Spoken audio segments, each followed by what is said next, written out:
huwelijkslewe van vandag kan toch so gelukkig wees.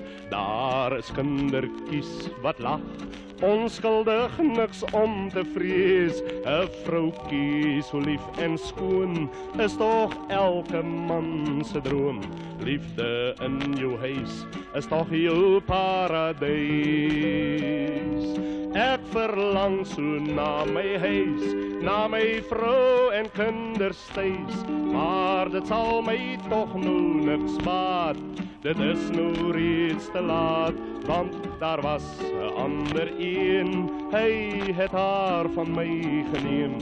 Ek is nou maar net 'n vreemdeling in my huis.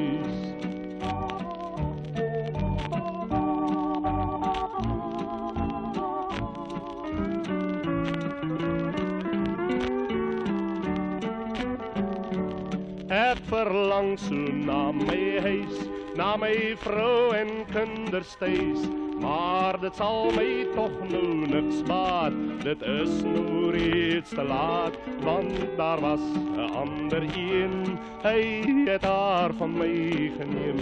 Ek is nou maar net 'n vreemdeling in my huis.